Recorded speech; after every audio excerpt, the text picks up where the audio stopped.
There's always debate on whether certain cities or geographical areas should get a team and all that. But sometimes it's good because it brings you geographical knowledge and thinking straight. For the NHL, it's the question is would hockey be great in the deep south? Because you know how hockey is a traditional Canadian sport and the northern United States are up on it. Is it right to put a team in Arizona? Is it the right team to put a team in Nevada? Is it right team to put a team in Florida or even Georgia? Or is it team Tennessee? But sometimes cities will go past the geographical stuff and make sure that they tell you that everything will be a-okay. Let's talk about the 2018 Nashville Predators, who shocked the world by being the best team in the NHL, but couldn't do anything afterward. Hello out there, we're on the air. It's Cutter with NHL time. Tensions blow, the whistle blown, and the pucks go down the ice. Some teams just want to win the cup and do it with a smile. Hey, you know, that is cool.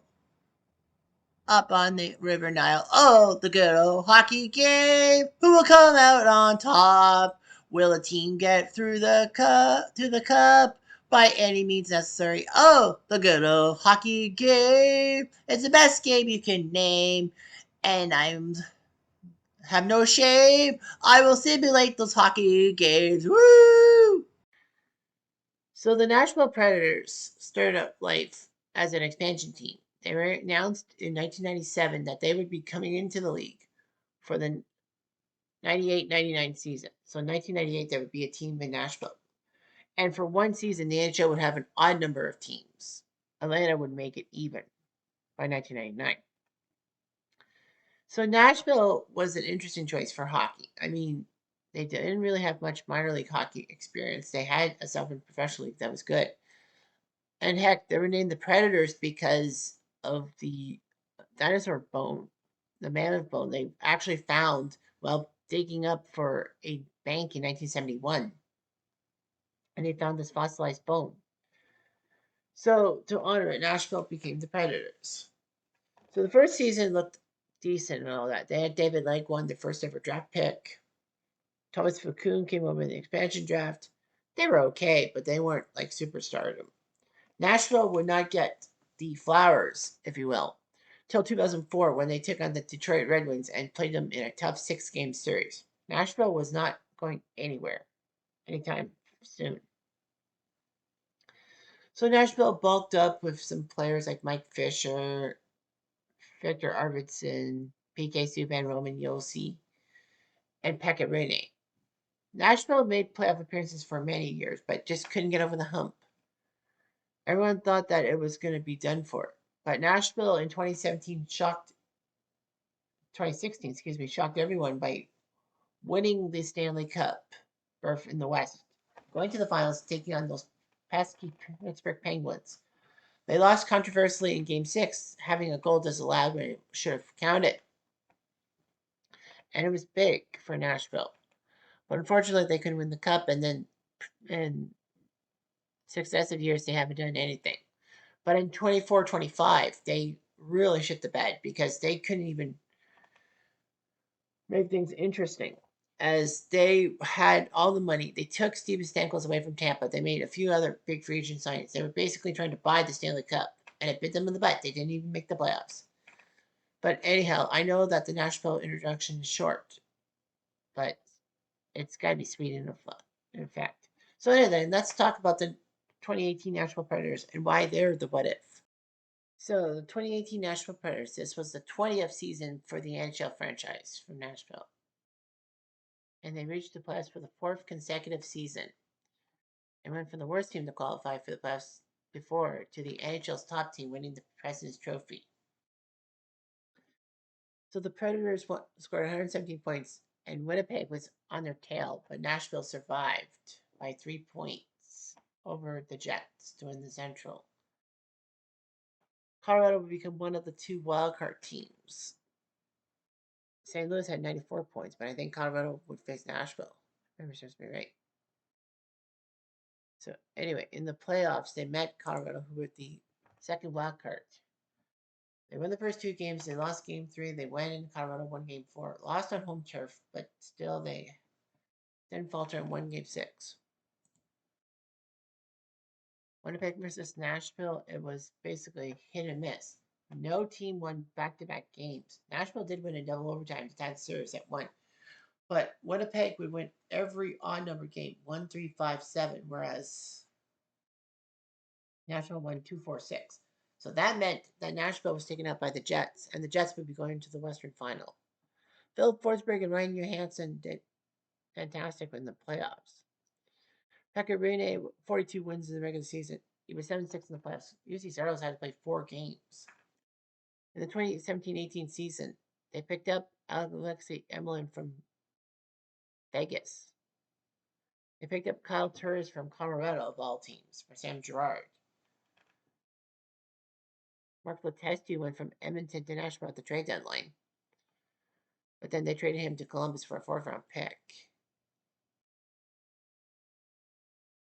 Nashville mortgaged a 1st-round pick to Chicago for the one-of-one Ryan Hartman.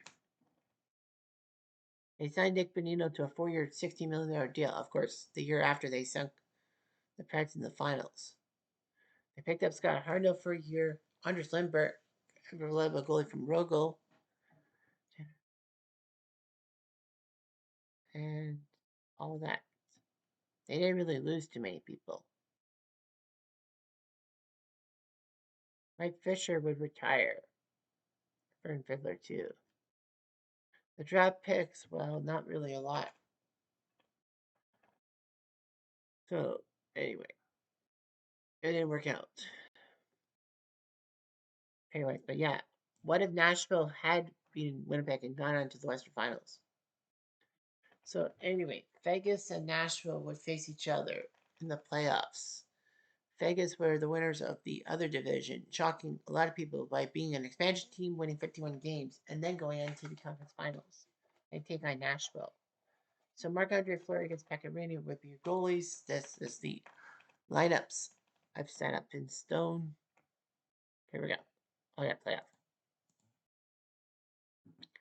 Game 1 sees the Preds win 3-1. Philip Forsberg with 1, Arvidsson with 2. William Karlsson scored late, but Vegas couldn't score. Yeah, Pierre-Edouard Bellemare getting 34 seconds for Vegas. Nashville, a lot of players. Everyone who played 13 minutes. Rinne, Arvidsson, and Smith would be your 3 stars. So yeah, Pekka Rinne looking pretty damn impressive. Game 2 would see Nashville beat Vegas as Ryan Hansen scored for Nashville, Tuck scored for Vegas, and then James Neal made it 2-1. It looked like it was over. Nope. Ryan Hartman made it 2-2. Craig Smith made it 3-2, and Mike Fisher made it 4-2. So it was over. Nashville had done their job. Johansson, Rinne, and Smith, your 3 stars. But yeah, Nashville would have started off fast in Vegas. Game 3 would see Vegas come back home. Alex Tuck got penalized for roughing after Jonathan Marchessault scored. But Marchessault got angry and got a 10-minute misconduct. Austin Watson made it 1-1 for Nashville. And then Ryan Hansen made it 2-1. James Neal tied it at 2. Riley Smith made it 3-2, and that was it. Ryan Hartman would get hurt, which was bad for Nashville. Fleury, Rinne, and Riley Smith were your 3 stars. Game 4 saw overtime heroics by Vegas to tie the series. William Karlsson scored for Vegas, then Victor Arvidsson. Johansson made it 2-1. James Neal made it 2-2. Ryan Hansen made it 3-2. James Neal tied it late, and then Millsack at 5:14 of overtime from Holla. And Riley Smith made it 4-3 Vegas.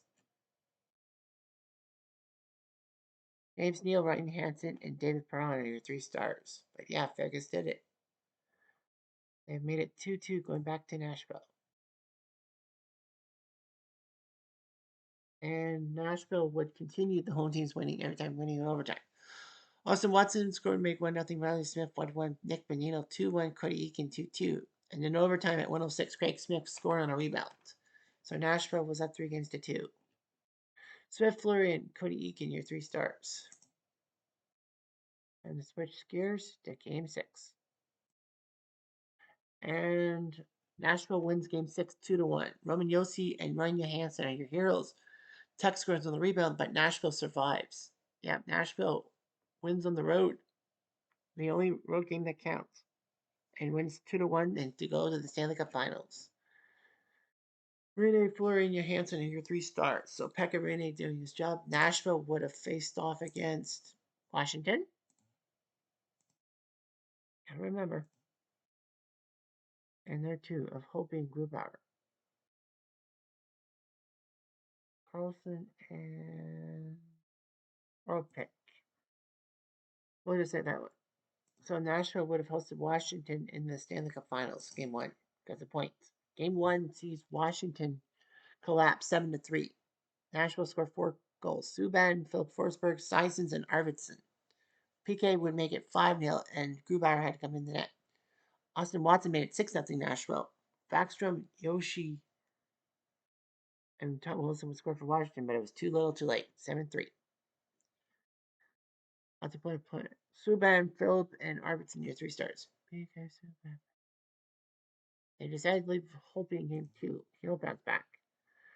Not so fast, as Nashville wins game 2 on home sit for 6-4. Brent Connolly scoring twice for Washington. Fiala and Johansson scored. Connolly with the hat trick, 3-2, and then Ovechkin made 4-2. It was like Washington's going to sweep. And it split. But Victor Arvidsson, Austin Watson, Yannick Weber, Kitchener, and Watson would score, and Nashville would win the game 6-4. What a third period. Johansson, Connolly, and Weber, your 3 stars. But yeah, Brett Connolly scoring 3 goals for the Washington Capitals, but they still can't win. So we're on to game 3 in Washington. And Washington would keep the home team thing private, winning 4-3. John Carlson and Tom Wilson for Washington. Craig Smith and Yannick Weber, Kitchener, and Arvidsson made it 3-2. Ovechkin tied the game at 3. And then the third, Kuznetsov, late in the third period from Tom Wilson. 4-3. So Carlson, Kuznetsov, and Arvidsson, your 3 stars. Game 4 would see Nashville break the mold to win 3-1. Ferrana scored for Washington. Fiala, Yossi, and Austin Watson scored for Nashville. So Yossi, Holtby, and Fiala, your 3 stars. Should have given him the rename. Well, he did face 18 shots. So Nashville's up 3-1. Washington better go with Holtby. And they do. Ferrana and Eller score, and Nashville can't believe they lost at home. They had a chance to win the Stanley Cup. So Washington's now forced a game 6. Game 6. And Nashville wins on the road, getting revenge on Washington. They're like, you dare win at our building, we'll win at your building. And they do. The Washington Capitals would have lost the Stanley Cup to the Nashville Predators and give hockey in Tennessee a boost. Obi made it 1-0 by Fiala, and Benino made it 2-1. Arvidsson made it 3-1, Backstrom 3-2, and then Ryan Hartman into the empty net. The guy who Nashville marketed a first-round pick for. Benino, Hartman, and Ovi are your 3 stars. So yeah, Benino, Nick Benino. Yeah, hope he would have been upset, but yeah, Bonito would have done his job and collected yet another Stanley Cup, his 3rd straight Stanley Cup appearance and the title. So Nashville would have taken out Washington, and things would have been good, except in the nation's capital. Anyway, I'm Jeff. I'm gonna do.